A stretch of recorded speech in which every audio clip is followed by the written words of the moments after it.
साईं गुल हसन कलमती साहब असां सां गॾु आहे। साईं अॼोके मीटिंग में हुयो। साईं भला अॼोके मीटिंग में छा तय थियो आहे ऐं मुस्तक़बिल जो छा कुझु तय थियो आहे, कुझु असांजे नाज़रीन खे ॿुधायो त हींअर हे वालार जो सिलसिलो केसि ताईं वञी पहुतो आहे। पहिरीं ॻाल्हि आहे महिरबानी गबोल मीडिया जी। अॼु जेका मीटिंग वॾे कोरोना और लॉकडाउन खां पोइ वॾे तवील अरसे खां पुठियां इंडिजिनस राइट्स लैंड्स जेका मीटिंग थी, इन मीटिंग में असां फ़ैसिलो कयो त असांजा वकील जेके आहिनि ग्रीन सिटी जे हवाले सां कोर्ट में वेंदासीं ऐं 16,000 एकड़ जेका कोर्ट इन खे अलाउ कयो, असां उन ते बि असांखे एतिराज़ आहे उन जी बाउंड्री कढी वञे, उन जे अंदरि जेके ॻोठ आहिनि उन्हनि खे ताफ़त ॾिनी वञे, आसार क़दीम खे ताफ़त ॾिनी। हिकिड़ो फ़ैसिलो इहो थियो। ॿियो फ़ैसिलो असां इन मीटिंग में इहो कयो त अंगारे ॾींहुं 28 तारीख़ ते मेमण ॻोठ में असां जेको ग्रीन सिटी या बैराट टाउन उन जे ख़िलाफ़ु हिकिड़ो मुज़ाहिरो कंदासीं।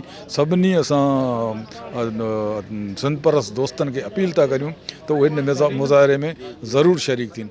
उन खां अलावा इहो फ़ैसिलो थियो त ईद खां पोइ असांजा जेके indigenous right land Sindh committee जा दोस्त आहिनि, कराची चैप्टर जा जेके दोस्त आहिनि, उहे मुख़्तलिफ़ सियासी अॻुवाणनि सां, मुख़्तलिफ़ समाजी अॻुवाणनि सां ऐं मुख़्तलिफ़ जेके अदबी संगत आहिनि, अदबी इदारा आहिनि, उन्हनि सभिनी माण्हुनि सां मुलाक़ातूं कंदा। मुलाक़ातूं करण खां पुठियां पोइ असां मीटिंग करे असांजो इरादो जेका APC घुरायूं, जंहिंमें इन्हनि सभिनी धुरियुनि खे असां आणियूं त जीअं हीउ जेको वालार थिए पियो, कल्ह कराची में हो, अॼु जामशोरे में, ऐं हीउ मुसलसल वधंदो वञे।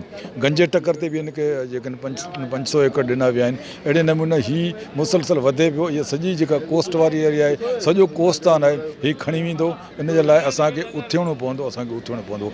अॼु असां मीटिंग में इहे फ़ैसिला कया आहिनि। इंशाअल्लाह असांजी जदोजहद जारी रहंदी, अॻिते ताईं असीं हिन खे खणी वेंदासीं। महिरबानी।